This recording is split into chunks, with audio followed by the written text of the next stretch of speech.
이런 말이 있습니다. 내 인생을 24시간에 비유했을 때 지금의 나는 몇 시쯤에 와 있는가 말입니다. 젊은 20대야 뭐 당연히 젊으니까 이제 막 아침을 먹고 하루를 계획하면서 시작해 보려고 합니다 라고 대답할 것이고, 어떤 분은 점심을 먹고 내가 또 무엇을 향하여서 열심히 달려가 볼까 하고서 뛰고 계시는 분도 계실 것입니다. 또 어떤 분들은 해가 이미 져서 내가 어떻게 이 하루를 잘 마무리할 수 있을까라고 고민하는 분도 계시다고 말입니다. 이 이야기는 나이가 들수록 사람이 죽음에 가까워져 간다라는 그런 논리에 기반을 두고 있는 이야기입니다. 그러나 저는 이 이야기가 허구라고 생각을 합니다. 왜냐하면 죽음은 반드시 젊다고 해서 나중에 오는 것도 아니고, 내가 나이가 많다고 해서 뭐 당장 닥쳐오는 것도 아니기 때문입니다. 이 사람 사이에 평균 값은 어느 정도 기대할 수 있지만, 한 사람이 언제 어떻게 죽음을 맞이하게 될지는 아무도 장담할 수 없습니다. 그래서일까요? 죽음은 저에게 개인적으로 늘 어색한 것이 되었습니다. 마치 일어나지 말아야 할 사고가 일어난 것 같고, 머릿속에는 죽음을 마주한 사람들에게 혹은 유가족들에게 어떠한 이야기를 건네드려야지라는 생각이 머릿속에 있다 할지라도 막상 그 자리에 가면 입이 쉽게 떨어지지가 않습니다. 이 멘트들을 미리 생각해 와도 그것을 전달하지 못하고 가는 그런 인지 부조화가 오는 경우가 많이 있습니다. 우리가 죽음에 대해서 알고 있는 것조차도 이렇게 입 밖에 꺼내기가 쉽지 않은데, 이렇게 죽음에 대해서 표현하는 것이 참 어렵지 않다라는 것이지요. 그러나 죽음에 대해서 확실하게 말할 수 있는 것이 있으니, 그것은 바로 모든 사람은 예외 없이 자기 죽음을 맞이하게 된다라는 것입니다. 우리 히브리서 말씀 함께 읽도록 하겠습니다. 한 번 죽는 것은 사람에게 정해진 것이요 그 후에는 심판이 있으리니. 죽음은 필연이고 그 이후에 심판은 반드시 찾아옵니다. 그러므로 우리는 아직 살아있을 때 우리가 죽음을 어떻게 받아들여야 하는가 반드시 생각해 보아야 합니다.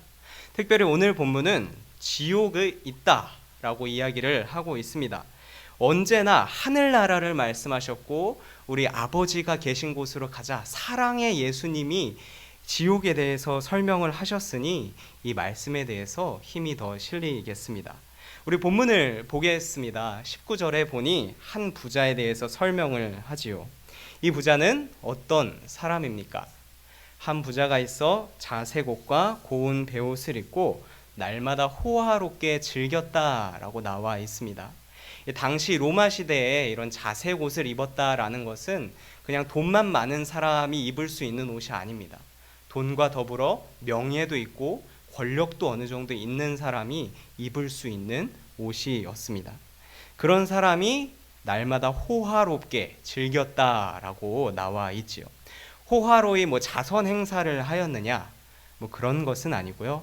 우리 영어 성경을 제가 찾아보니 이 부자는 lived in luxury every day라고 번역을 해놨습니다. luxury, 무슨 뜻인지 다 아시죠? 사치, 향락입니다. 사치, 향락을 남들을 위해서 잘 베풀지 않죠.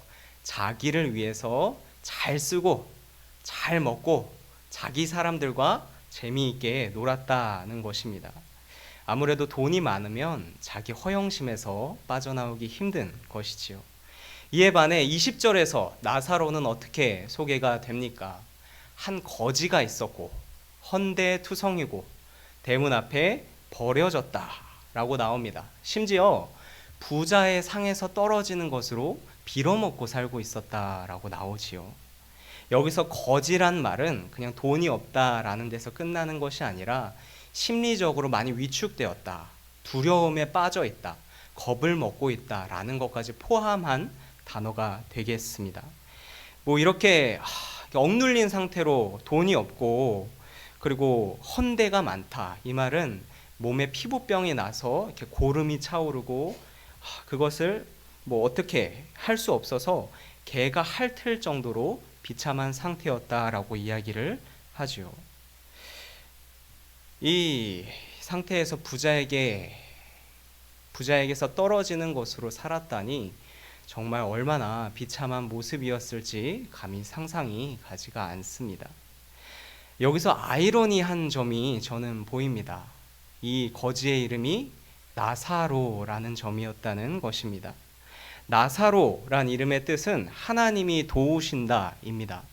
이 성경이 구체적으로 설명하진 않았지만 이름의 뜻이 하나님이 도우신다라는 걸로 보아서 이렇게 하루하루 힘들게 심리적으로 위축돼서 병도 있고 오늘 먹을 수 있을지 내일 먹을 수 있을지 그런 한 치 앞도 보이지 않는 인생을 살더라도 이 사람은 어찌됐든 힘겨운 삶 속에서 하나님의 도우심을 구하면서 성실하게 살았던 것으로 보입니다. 참 이렇게 놓고 보면 불공평하지요. 돈과 명예가 있으면 좀 사치하고 그리고 편하게 살지만 가난하면 병에 걸려도 어찌할 수 없고 아쉬운 밥을 얻어먹고 살아야 합니다. 현실에서 날마다 자기를 위해서 저렇게 이기적으로 사는데도 부하게 사는 사람이 있고 하나님의 도우심을 의지하며 사는데도 참 이렇게 안타깝게 사는 경우가 있는 것이죠. 그러나 이들에게 바로 공평한 것이 찾아오니 그것은 바로 죽음입니다. 이 죽음만큼 모든 사람에게 공평한 것도 없습니다.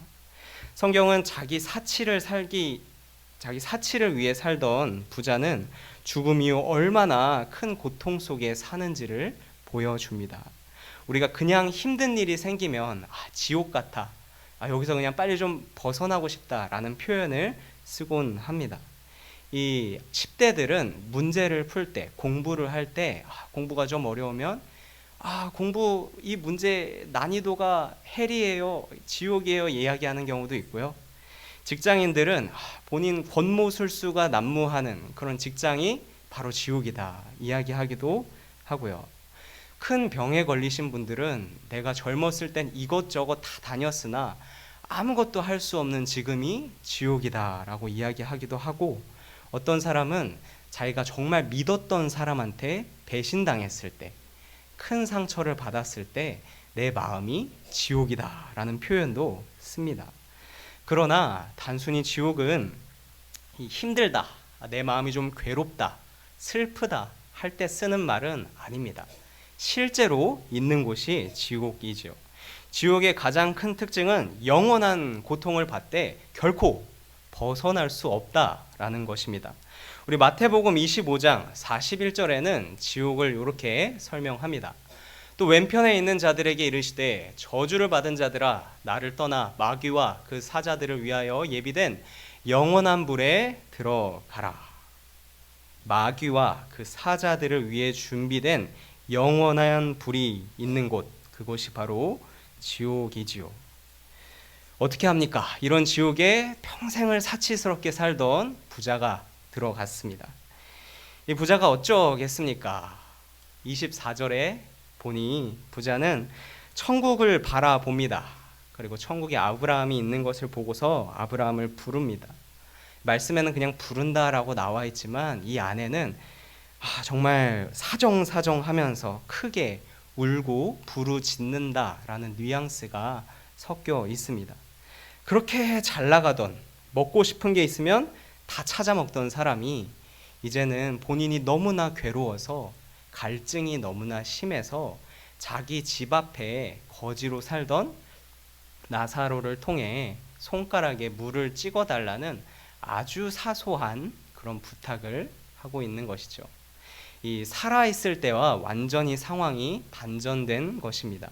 그 잘 나가던 사람이 자존심 다 내려놓고 그거라도 좋으니 어서 나에게 전해주세요라고 부탁을 하고 있으니 말입니다. 그러나 26절에 보니 이 부자의 간절한 외침은 아브라함에 의해서 거절당합니다. 왜냐? 한 번 지옥에 가면 그곳과 이곳은 왔다 갔다 할 수 있는 사람이 아무도 없기 때문이지요. 어떤 사람이 이런 지옥에 가게 됩니까? 하나님과 함께 하지 못한 사람이 지옥에 가게 됩니다. 로마서 3장 23절은 이렇게 이야기합니다.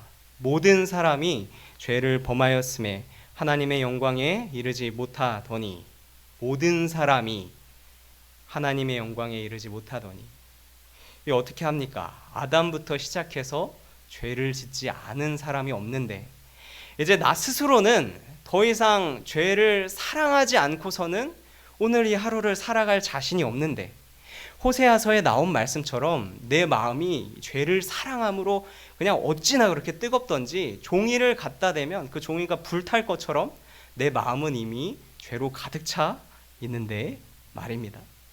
우리의 그런 모습을 하나님은 그냥 못 본 척하고 지나갈 수가 없습니다. 모두 기억하시고 마지막에 대가를 치르게 하실 것입니다. 여기서 예외가 딱 한 가지 있습니다. 그 방법은 성도님들이 익히 아시는 방법이지요. 무엇입니까? 예수님을 믿는 것입니다. 예수님의 죽음과 부활을 믿는 것이지요. 예수님을 영접하는 자, 하나님의 나라를 상속하는 자, 뭐 다 마찬가지입니다. 나의 삶의 주인은 나다. 이제 내가 어떠한 일을 하든지 어떠한 마음을 품든지 하나님 간섭하지 마십시오 했던 마음에서 돌이켜서 이제는 하나님과 함께 가야 하겠습니다. 하나님, 내 이전의 모습들을 불쌍히 여겨주시고 내 이전의 모습들을 모두 십자가에 못 박아버리고 예수님을 믿는 믿음 안에서 살겠습니다. 이런 고백을 가진 자만이 이제 천국에 같이 들어가게 됩니다. 거기서 하나님과 화목하게 지내는 것이지요. 그래서 교회를 점잖게 다니면 안 됩니다. 이 죽이 되든 밥이 되든 뭐 이렇게 죽기 아니면 까무러치기로 말씀 앞에서 승부를 봐야 합니다. 이 말씀을 믿고 내가 내 고집을 완전히 100%다 포기하든가 아니면 그냥 뭐 점잖게 다니면서 좋게 있지 않습니까? 받아 먹을 건 받아 먹고 아쉬운 거 있으면 아쉬운 소리도 좀 하고 그렇게 적당히 지내면서 지옥을 향하여 달려갈 것인가? 이 두 가지 중에 하나를 선택해야 하는 것이지요. 단, 이 선택도 살아있을 때 해야 의미가 있습니다. 부자처럼 뒤늦게 깨달아서 지옥에서 이렇게 부르짖는다면 거기서는 바꿔줄 수 있는 사람이 아무도 없습니다. 이런 비참한 부자가 마지막에 하나 구한 것이 있으니 그것은 바로 나사로를 자기 집에 보내달라는 것이지요. 자기 집에는 형제 5명이 있는데 그들이 나처럼 이렇게 고통받지 않게 하나님 좀 가서 잘 얘기해주고 하나님 저 사람들은 나처럼 이렇게 고통받지 않게 살게 살아있을 때 좀 잘하게 그렇게 대신 말 좀 전해달라는 것입니다. 죽음을 앞둔 사람들은 종종 평소에는 상상하지도 못했던 그런 말들을 용기 내서 하는 경우가 많이 있습니다. 왜냐하면 사랑하는 사람을 앞두고 해줄 수 있는 마지막 말이기 때문입니다. 내가 평생을 살아보니 이것만큼은 정말로 후회가 되더라. 내가 평소에는 이것이 치부가 되어서 드러내지 않고 창피함 속에 그냥 묻혀 살았는데 도저히 지금 얘기하지 않으면 기회가 없으니 너에게 이것을 유언으로 남긴다 하면서 남기는 말들이 있습니다. 그런데 성경을 보니 이런 바람은 죽어서도 있는 것이지요. 지옥에 가본 사람들은 내가 이렇게나 헛살았구나. 나처럼 살다가는 나처럼 내 아들도 내 형제들도 우리 집도 이렇게 살다가는 영원히 고통 속에 남겨질 수밖에 없겠구나. 내 사랑하는 사람들만큼은 제발 이곳에 오지 않으면 좋겠다라는 마음이 그 이후에도 있는 것입니다. 우리가 사랑하는 사람을 전도하는 이유가 바로 이거 때문이 아니겠습니까? 물론 하나님께서 전도하라라고 명령하셨으니까 전도하는 것도 있지만 내 가족을, 내 친구를 사랑하니까 지금 기회가 있을 때 하나님께서 너희를 사랑하신다. 이 사랑을 받아들이지 않으면 지옥에 갈 수밖에 없다. 이 전도의 말을 전하는 것이지요. 하나님은 부자라고 해서 봐주지 않았습니다. 좀 착하게 산 사람이라고 해서 봐주지 않습니다. 내 가족이라고 해서 내가 사랑하는 사람이라고 해서 내가 저 사람을 위해서 많이 기도했습니다 라고 해서 그 사람까지 좋게 좋게 넘어가 주시지 않습니다. 바로 그 사람 안에 예수가 있지 않으면 그 사람이 갈 곳은 정해져 있는 것이지요. 그래서 전해야 합니다. 내가 천국이 있다는 것을 믿고 지옥이 있다는 것을 믿으면 사랑하는 사람에게 복음을 전하지 않을 수가 없습니다. 우리 사람의 목표는 그냥 이 땅에서 편하게 살고, 저 사람보다는 내가 그래도 좀 잘 살았지, 저 사람보다는 내가 좀 그래도 괜찮지 라고 비교하며 사는 것이 다가 아닙니다. 하나님을 즐거워하고 하나님과 함께 이 세상을 회복시켜 가는 것이 우리들의 일이 아니겠습니까? 나에게서 먼 곳을 차차 회복시켜 가는 것도 참 좋은 일이지만, 내가 사랑하는 사람들을 새 생명을 얻게 하고 그 사람이 하나님 앞에 돌아와서 예수님을 영접하는 것만큼 아름다운 일도 없지 않겠습니까? 우리 힘들더라도 사랑하는 사람들을 포기하지 말고 함께 전도합시다. 우리 본문의 마지막에는 무슨 이야기가 나오느냐? 부자는 죽은 나사로가 부활해서 복음을 전하면 형제들이 그 복음을 받아들일 거라고 생각했지만, 아브라함의 생각은 달랐습니다. 아브라함은 모세와 선지자들에게 듣지 아니하면 이미 죽은 사람이 부활해서 복음을 전한다 할지라도 그들이 듣지 않으리라 라고 이야기를 합니다. 모세와 선지자들에게 들어야 한다라는 것은 이 말씀, 우리가 가지고 있는 성경, 이 말씀을 가지고 복음을 들어야 된다라는 말이지요. 복음에 대해 완고하고 절대 믿지 않을 것 같은 사람은 아무리 기적이 일어나고 막 안 될 것 같은 일이 막 잘 되고, 죽을 것 같은 병이 다시 나아서 살아나게 되고, 뭐 죽었던 사람도 다시 부활한다 할지라도 복음을 받아들이지 않습니다. 그러나 우리가 말씀을 가지고 전하면 그 사람들이 하나님의 말씀이 전하는 자의 삶에서 살아 움직이는 것을 보면, 전도자가 좀 부족하더라도 말씀에 이미 충분한 것이 들어있기 때문에 하나님을 인정하고 복음을 받아들이게 된다라는 것이지요. 이 말씀을 묵상하면서 참 많은 생각이 들었습니다. 왜냐하면 10월 29일 새생명 축제 때 있을 것을 대비해서 저는 2년 전, 그리고 3년 전, 4년 전, 6년 전 등등의 그 새생명 축제 자료들을 좀 살펴보았기 때문입니다.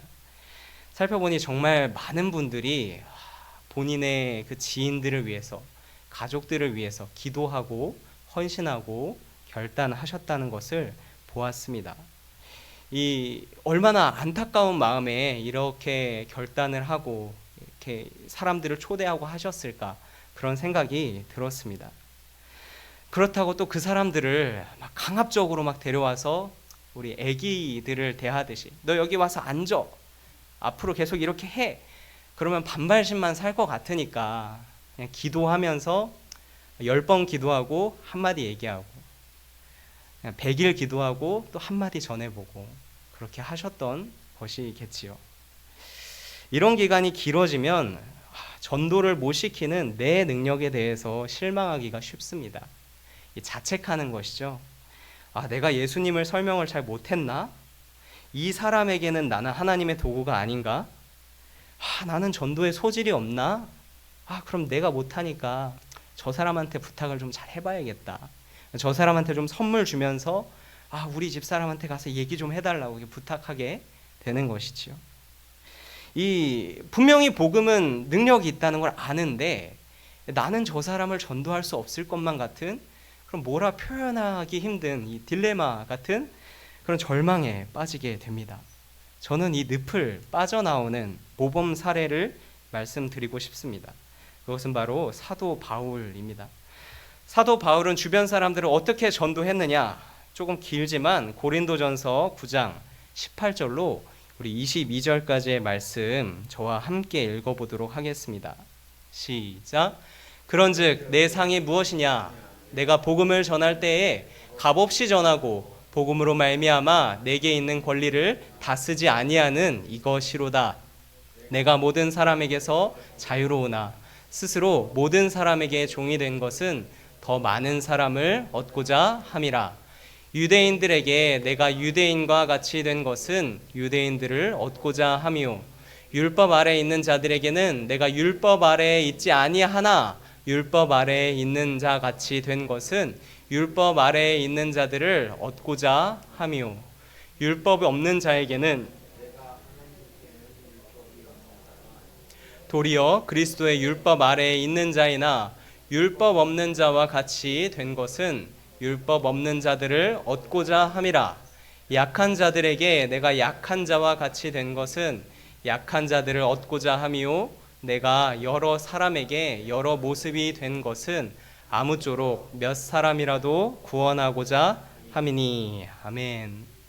보면은 바울은 어디 가서 나 전도왕이었다 뭐 이런 거 자랑하려고 전도한 것 같지는 않습니다. 오히려 자기 권리를 다 포기하고 하나 둘씩 내려놓는 한이 있더라도 자기가 전도하고 싶은 사람의 수준에 맞춰 주었습니다. 본인 입으로 나는 복음을 전하기 위해서 모든 사람의 종이 되었다라고 이야기를 하지요. 이 사회를 알아가면 알아갈수록 세상 제일 힘든 직업이 서비스직이라는 것을 깨닫게 됩니다. 사람의 마음을 맞춰주고 그 수준을 맞춰주는 것이 말이 쉽지 하면 할수록 더 어렵다라는 것을 느끼기 때문입니다. 그런데 바울은 기꺼이 그것을 하였다고 합니다. 원래 나는 그런 사람이 전혀 아닌데 유대인에게는 유대인들이 좀 예민하게 구는 그런 부분을 나도 예민하게 받아들여 주고 율법 조목 하나하나 다 따져가면서 까탈스럽게 구는 율법주의자들한테는 사실 그거 다 부질없는 짓인데 하여튼 그냥 너가 맞나 내가 맞나 오늘 밤은 끝장을 가려보자 이렇게 하지 않고 그래 그럼 나도 그 수준에 맞춰 주어야지 하고서 다가갔다는 것입니다. 그것보다 더 답이 없는 법이 없는 사람 법이 없는 사람처럼 무서운 사람이 없습니다. 그 사람한테는 나는 법 속에 살아가는데 나는 내 신념이 있고 이거 다음엔 당연히 이걸 해야 되고 이 말을 하면 당연히 저 말을 해야 되는데 그런 거 다 잠깐 내려놓고 뭐라고 하지 않고 나도 잠깐 거기에 어울려 주는 것이죠. 마치 엄마가 갓 태어난 아기에게 맞춰주듯이 예수님이 죄 많은 세상에 와서 우리에게 맞춰주듯이 말입니다. 이 22절에 보니 여러 모습을 가진 사람에게 여러 모습으로 맞추어 주었다라고 나와 있습니다. 아무리 훌륭한 성품을 가진 사람이라도 이런 일은 지속적으로 하기 힘듭니다. 그냥은 할 수 없습니다. 하다가도 너무 힘든 일이기 때문에 포기하게 됩니다. 바울이 그럼에도 불구하고 여러 사람에게 이렇게 하였다라고 맞춰줄 수 있었던 것은 나름대로의 목적이 있어서였습니다. 그 목적은 마지막에 제가 표시한 것처럼 아무쪼록 몇 사람이라도 구원하고자 함입니다. 저 사람은 도대체 왜 저러는가 견디지 못할 때 나에게는 전도에 재능이 없나? 저 사람은 다른 사람이 좀 가서 좀 말 좀 해주고 그렇게 전도를 해야 됐나? 그렇게 자책감이 좀 들 때 떠올리시기 바랍니다. 아무쪼록 몇 사람이라도 구원을 해야 한다. 아무쪼록 내가 사랑하는 사람을 구원을 해야 한다 하고 말입니다. 요즘 우리 교회 다니는 사람들이 자기밖에 모르는 사람들이라고 교회 밖에 있는 사람들 얼마나 손가락질합니까? 저 교회 다니는 놈들 지들밖에 모른다고. 심지어 교회 안에서도 저 사람들 자기들밖에 모른다고 서로 욕하는 경우가 많이 있습니다. 욕을 하면서도 기대하는 겁니다. 자기가 복음을 듣고 감동하기 위해서는 먼저 복음을 가진 자들이 좀 더 나서서 나한테 맞춰주기를 바라는 겁니다. 나는 까칠게 굴더라도 하나님의 능력을 저 사람은 좀 보여줬으면 좋겠다. 내가 또 이런 실수를 저질러서 저 사람을 실망케 했다 할지라도 그래도 저 사람은 복음이 뭔지 보여줬으면 좋겠다. 그런 기대가 불신자들의 마음 가운데서도 다 있는 것이지요.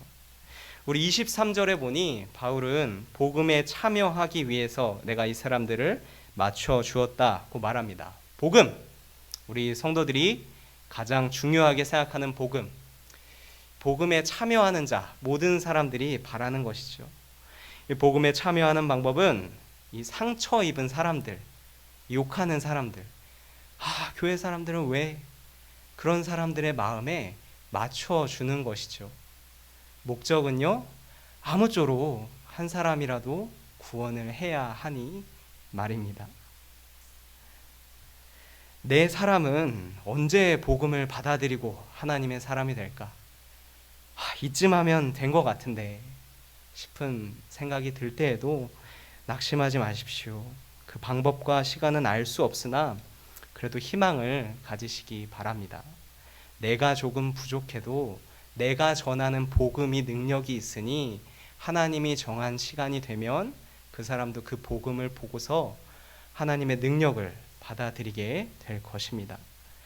먼저 복음에 참여한 자로서 바울조록 아무쪼록 한 영혼이라도 구원을 받기 위해 주변 사람들의 마음을 잘 맞춰주시는 성도님들이 되기를 바라겠습니다. 사람은 내가 어떤 노력을 했는지 다 모릅니다. 때론 알고서도 모른 척 하지요. 그러나 하나님은 우리 성도님들이 아무쪼록 한 영혼이라도 구원하기 위해서 마음 쓰고 기도하고 온갖 오만 가지 생각이 다 드는 것을 가라앉히고 그런 것들을 다 기억하십니다. 사랑하는 사람을 지옥에 보낼 수 없어서 견딘 내 억울함과 보상은 하나님께 받으십시오. 내가 주지 말라고 해도 하나님께서는 후하게 섭섭하지 않게 주실 것입니다. 그리고 이 땅에서는 모쪼록 한 영혼을 위해서 아직 기회가 있을 때 함께 복음을 전하는 우리가 되기를 원합니다. 저도 요즘 젊은 것들이기 때문에 개인주의적 성향이 있어서 이것이 굉장히 어렵습니다. 기왕이면 내가 편한 게 좋고 그냥 저 사람은 저 사람이고 나는 나고 이렇게 살아가는 것이 편합니다. 그러나 말씀 속에서 이렇게 사는 것이 하나님의 사랑이다. 그래도 모쪼록 한 영혼이라도 더 구원하는 것이 아닌가. 그것이 보여질 때 저 사람도 하나님의 사랑 안에서 변화되어 가는구나. 그 요즘 것들을 변화시키는 하나님의 사랑이라는 게 정말 있는 거구나. 거기에 감동을 받으며 하나님이 계신 것을 언젠가 인정하게 되는 영혼이 있을 줄로 믿습니다.